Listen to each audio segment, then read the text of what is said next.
Hello, everybody, and welcome to episode 25 of the Pet Behavior Chat. And we've got a bit of a big topic today. It's a bit of a controversial topic. I'm very clear on my position on this topic. However, there is still a lot of discussion and debate about this particular topic, and it's all about dominance and the dominance theory as it pertains to our pets, and in particular, our dogs. So it's quite a big topic in the behavior world in general. I would say it's a big topic amongst trainers. And obviously, as a veterinary behavior professional, I certainly have quite a lot of thoughts around it. And I want to try and unpick and unravel it for you today. And one of the things that I've come to learn throughout my behavior consultations, my last 400 cases, is that this kind of idea of dominance theory, or dominant dogs, or dogs and even cats. I've had clients say, that cats are being dominant, whether that's in the context of relationships with humans or in the context of relationships with each other. And on occasion, that idea is not particularly helpful to the animal.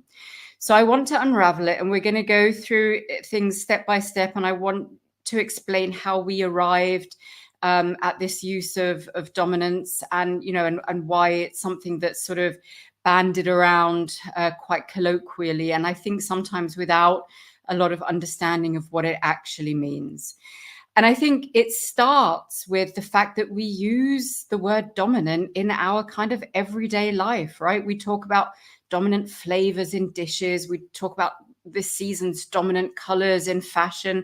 So it's a word that we use in a lot of different contexts. However, when we're talking about dominance in regard to animals, it's really a very technical ethological term. So it's a technical term used in ethology, which is the study of the behavior of animals. And I'm going to give you a definition that I really, really like. It's from a fantastic paper in the Journal of Veterinary Behavior from 2009, which is by Bradshaw et al. And I'm going to put this paper in the show notes because it's such a beautiful paper. It really talks a lot about a little bit what I'm going to talk about today, kind of the breakdown of how we look at dominance in different contexts. And the definition that Bradshaw gives here in this paper is, dominance is, or the definition of dominance is repeated agonistic interactions between two individuals characterized by a consistent outcome in favor of the same dyad member. So that's the same member of that pair, and a default yielding response of its opponent rather than escalation.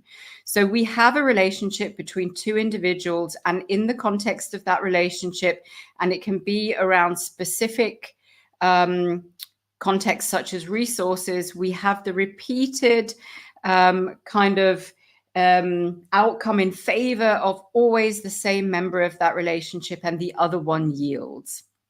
So I think that's quite a useful definition because it talks about dominance in the context of a relationship. So what dominance isn't is a character trait, right? So a lot of times we talk about dominant dogs. He's a dominant dog, or she's the dominant, she's the alpha. And it's not a personality or a character or a temperament trait. It actually just gives us information about the quality of a relationship between two members, usually of the same species. So two dogs with each other, two horses with each other, whatever it might be. So I think that's one really important distinction to make, because I think it can be really dangerous to label a dog or an animal as being dominant, because that tends to predispose us to thinking about them in a certain way. And actually, It's really just about the quality of the relationship, and it can be about the quality of the relationship in many different contexts. It could be around resting places, it could be around food, it could be around toys, it could be around access to favorite human beings.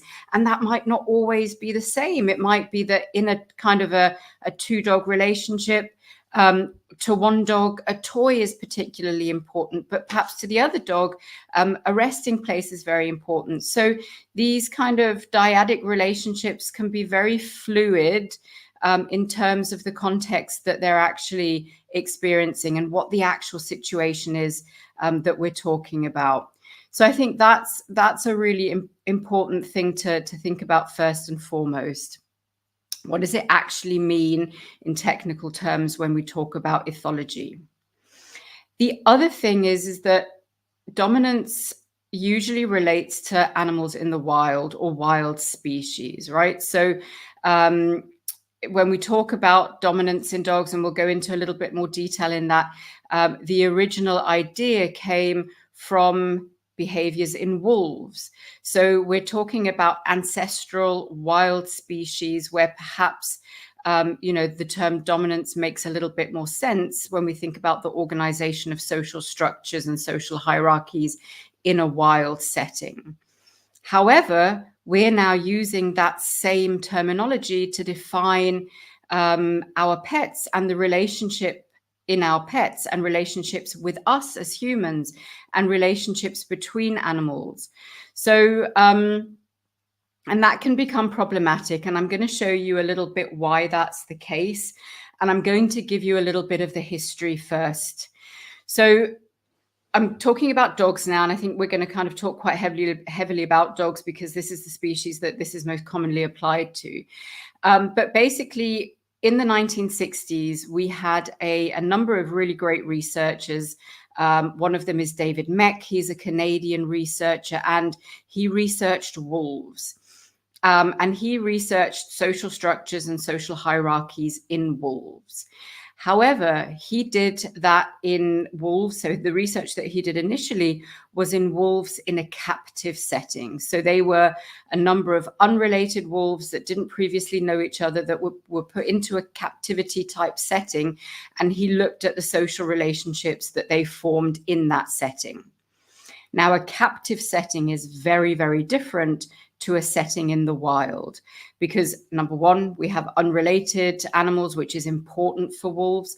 And we also have this lack of resources. So we might have lack of space, of room. That captivity might be an enclosure or enclosed in some way. And perhaps animals that would naturally maybe disperse or take themselves away from each other don't have the opportunity to do that. And therefore, the behaviors that they show towards each other and the relationships that they have with each other might be quite different.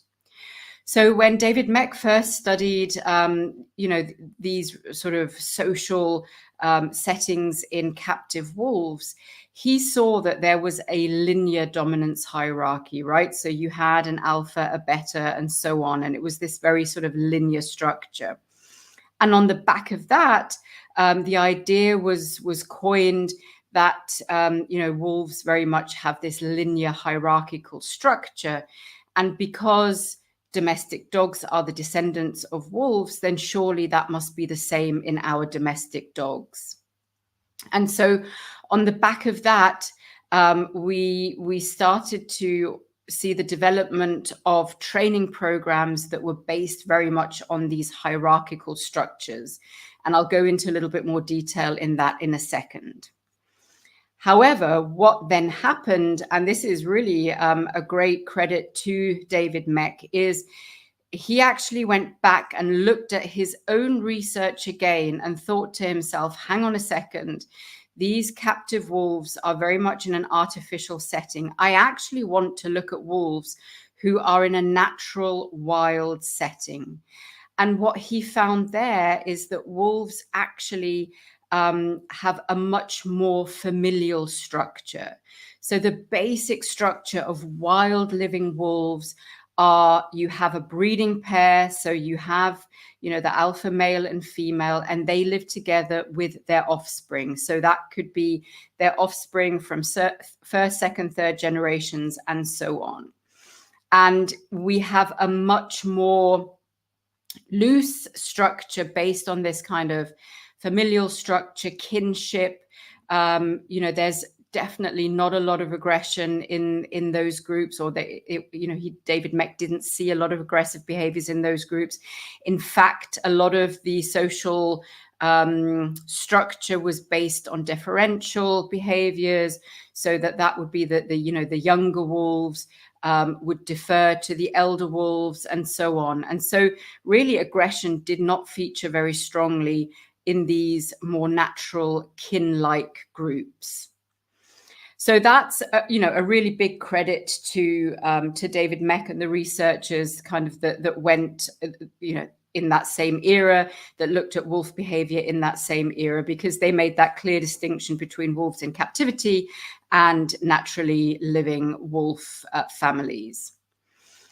What happened then, though, is that this idea or the idea of the dominance hierarchy, or that linear structure, as I mentioned, was transferred somehow to our domestic dogs. And there was a big sort of emergence of training programs that relied heavily on this kind of idea of dominance hierarchies and linear structures, where you have an alpha that dominates with aggression over the rest of the group. And I see a number of problems in that approach, because wolves are most definitely quite far removed from domestic dogs. Yes, they are their natural ancestors. However, there's been a process of domestication that has gone on for probably the last 15,000 years. And in that time, we've seen a massive change from the ancestral wolves to our domestic dogs. And we can see that in so many things. We can see that in the way our domestic pet dogs look now. They're very far removed, many of them, from wolves. If you think about a pug, or a little Pomeranian, or many other breeds, they're quite far removed from a wolf. And they've also been selected and bred for specific character traits that, again, have taken them quite far away from the ancestral wolf. So in our domestic dogs, we see a lot more infantile behaviors. We've had this neonatalization where, we kind of select for these juvenile characteristics. So that's quite different from wolves. And we've noticed also that their social behaviors are quite different from wolves. So there's been quite a lot of research into a number of different domestic dog groups. So there's been, researchers that have looked at feral dog groups. There are some very great studies of feral dog groups from India, other places in the world, where you have these kind of domestic dog species that are essentially living not in homes, but are kind of village dogs or street dogs, and they live in these loose kinship groups. And you can see by their social behaviors that it's very, very different from wolves. So, for example, in a wolf family group, you would only have the alpha male and the alpha female breeding. So you only have one breeding pair. Whereas in feral dog groups, almost all of the dogs are able to breed. So that's a massive difference from where we started off when we started looking at wolves. And there are many, many other differences as well. So a lot of these kind of loose kinship groups rely on subtle communication strategies. We also have now domestic dogs that are scavengers rather than hunters. So wolves are hunters, domestic dogs are scavengers.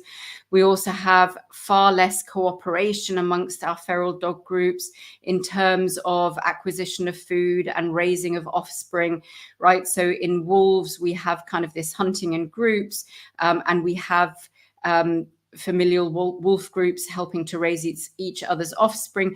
We don't have any of that in feral dog groups. So there are quite a lot of behavioral differences and differences that, that we can see when we compare wolves to domestic dogs. We also had researchers looking at groups of neutered male dogs. Again, quite a lot of differences there. And then we also have some research in domestic dog puppies to see whether dominance traits appear in puppies in the way that they would in wolves. So usually in wolves, we see traits of dominance at around 4 to 8 weeks of age. And that wasn't consistently shown in all domestic dog breeds. So some terriers might show similar behaviors to that, but then there are other breeds of dogs where we don't see that at all. It's difficult to research that, and even the kind of the sort of the research models that we use, are quite have their challenges. So it's difficult to research, but there's consistently been quite a big difference shown between domestic dogs and wolves.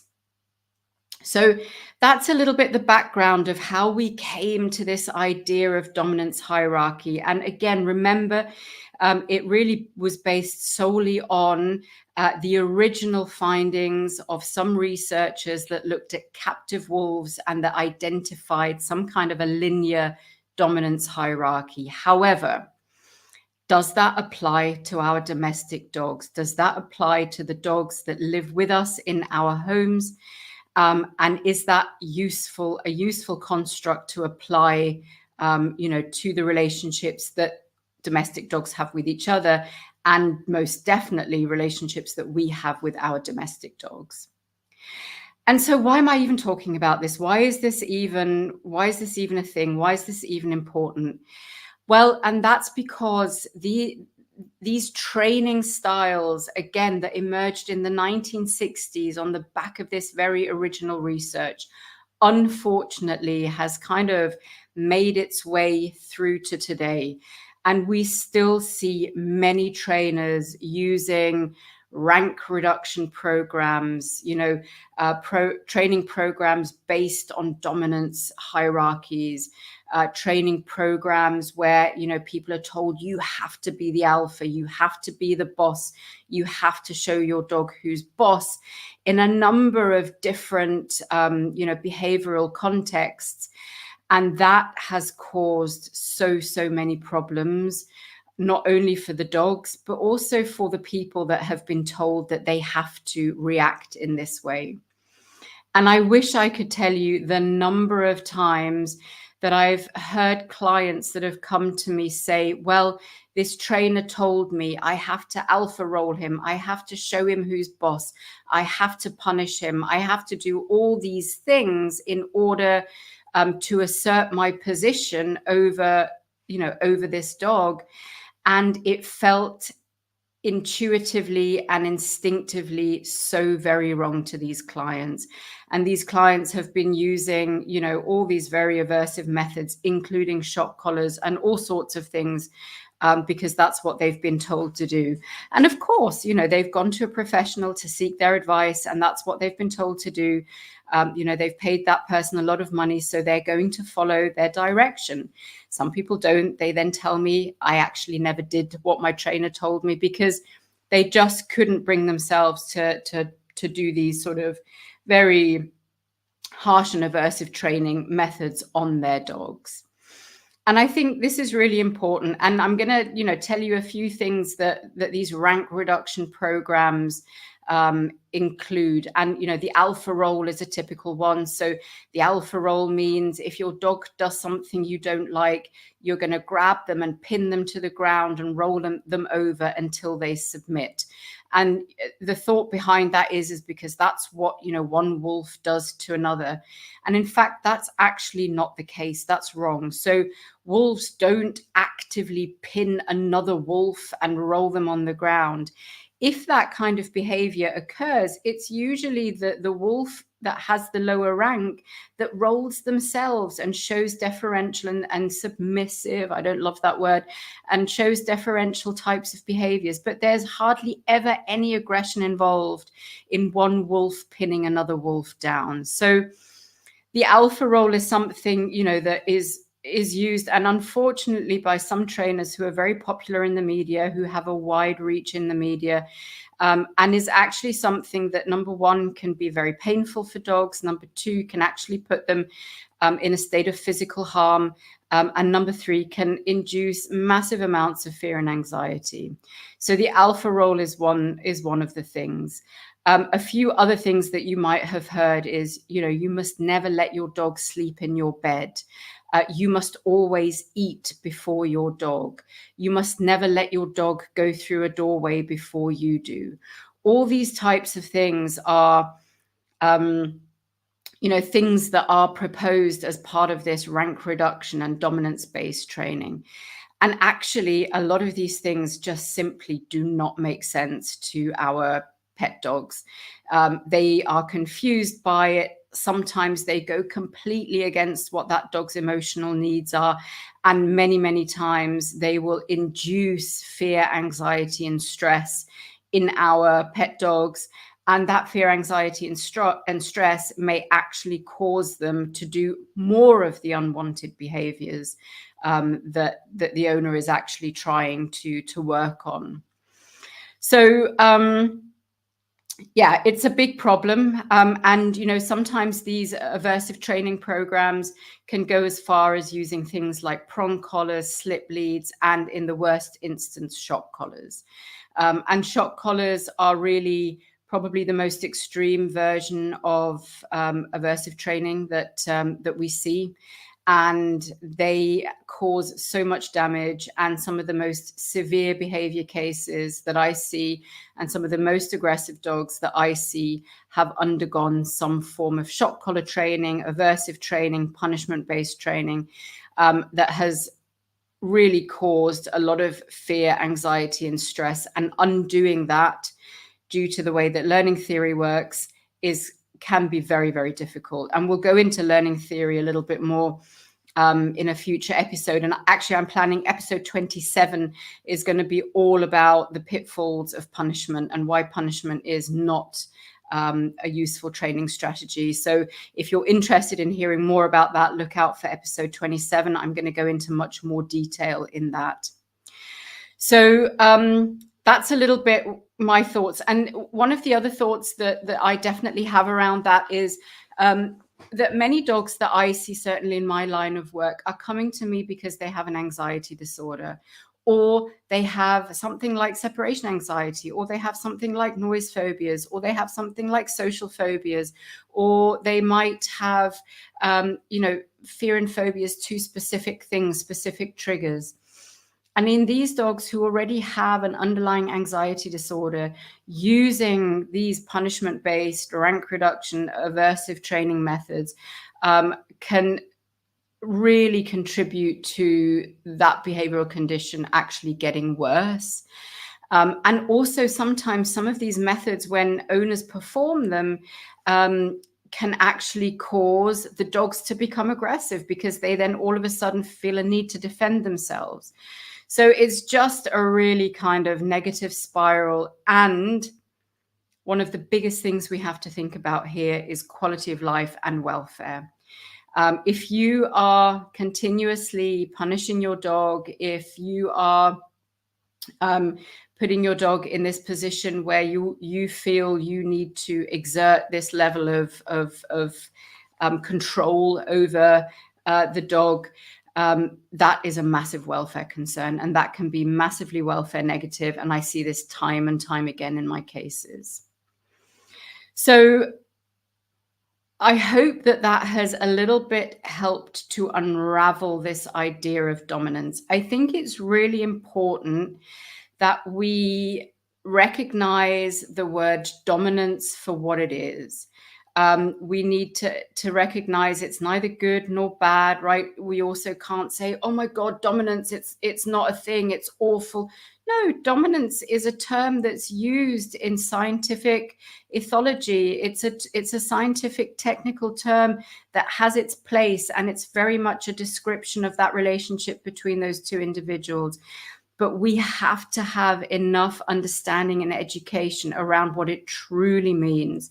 And we have to be really careful that we're not using it in a context of what it absolutely doesn't mean, and where it's not helpful, and where, building that into our everyday life with our dogs can actually cause quite a lot of harm. And at the end of the day, if we get a dog as a pet, a family member, we want them to be a true family member. We don't want them to be fearful of us. We don't want them to be scared. We don't want that really important human animal bond to be fractured, broken, put under any kind of strain. So it's really important that we really think about how we interact with our domestic dogs. And actually, it's been proposed that domestic dogs also live in this much more sort of kinship, familial type structure, which actually makes them really perfect for living amongst our own families, because it's a social structure that they naturally understand and adhere to. So that's really important.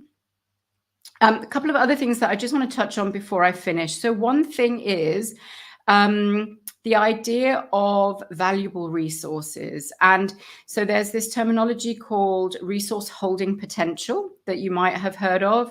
So I spoke a little bit at the beginning about some resources maybe being more important to some dogs than other dogs. So for some dogs, maybe food is really, really important. For other dogs, toys might be important. For other dogs, comfortable resting places or access to their bonded human being might be really, really important. And it's possible that, some dogs become protective over those resources in response to maybe other dogs or humans trying to take those away from them.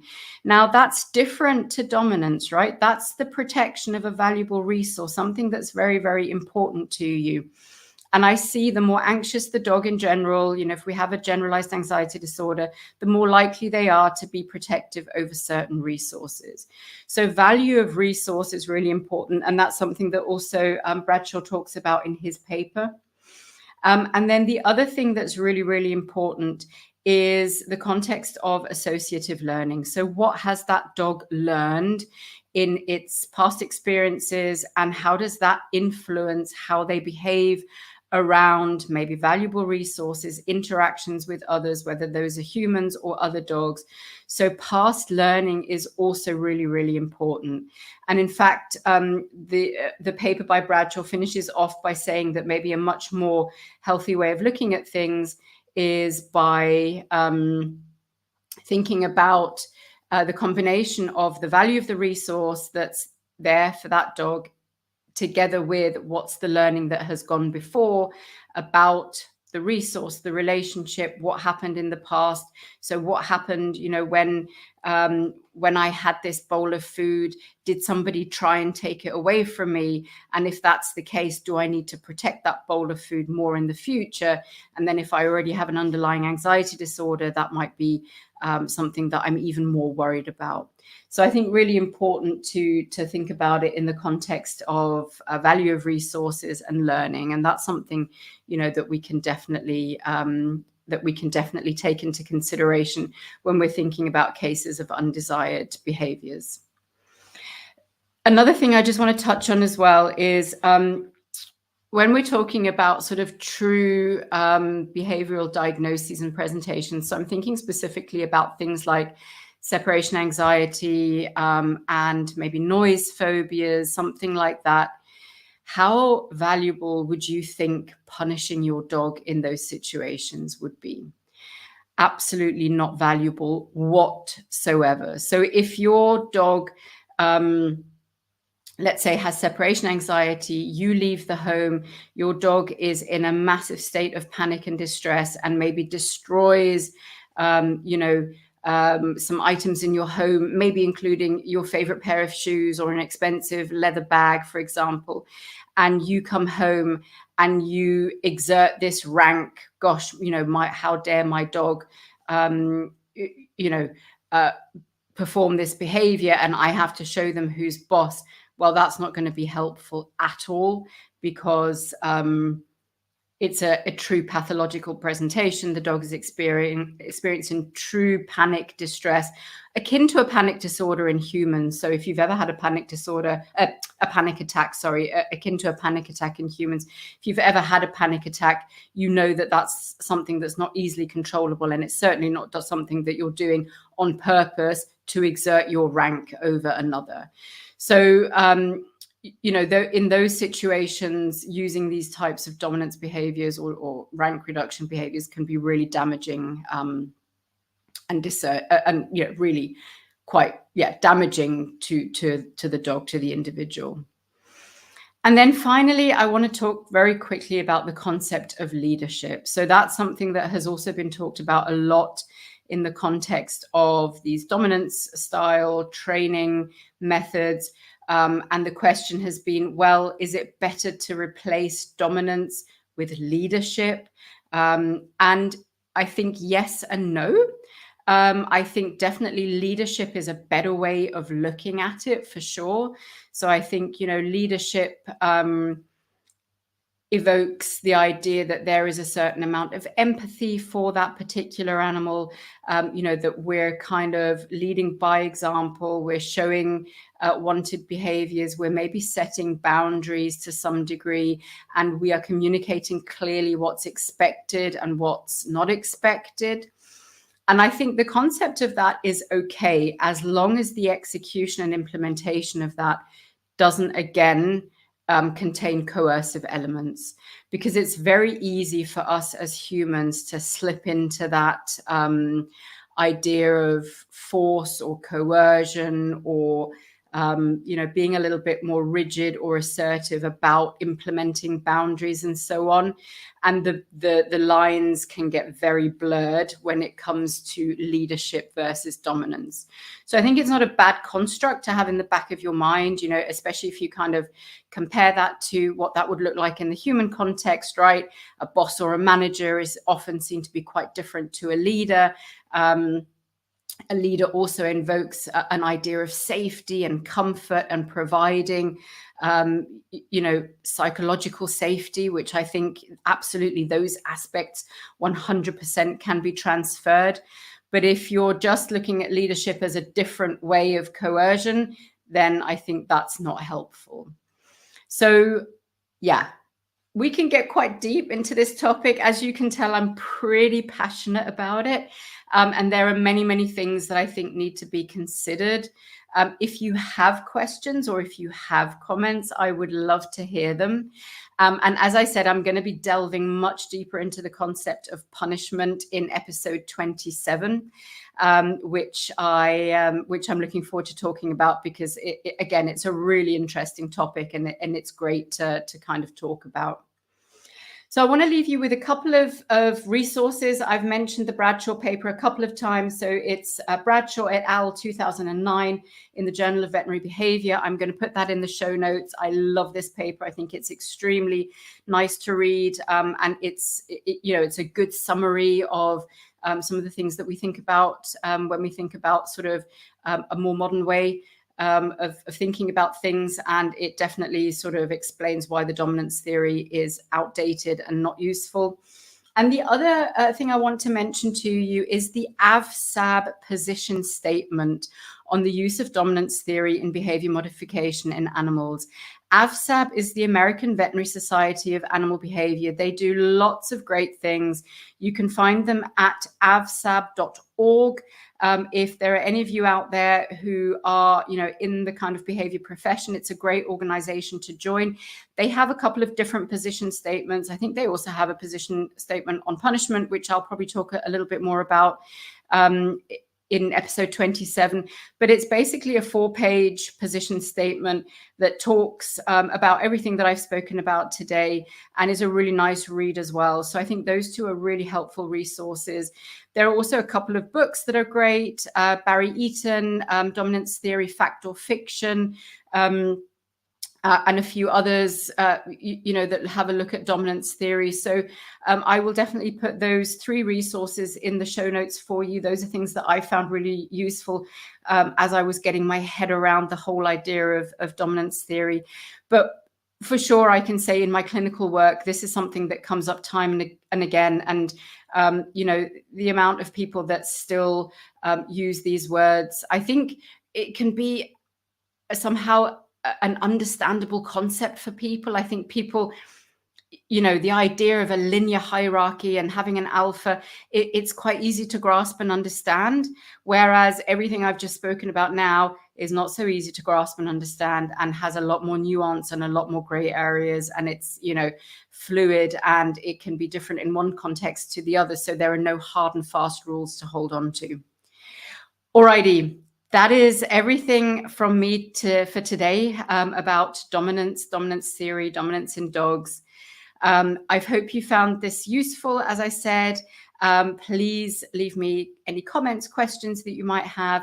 And I look forward to seeing you in episode 26, and keep a lookout for episode 27 for more on punishment. All right. Thank you so much for tuning in, and I'll see you in the next episode. Bye for now.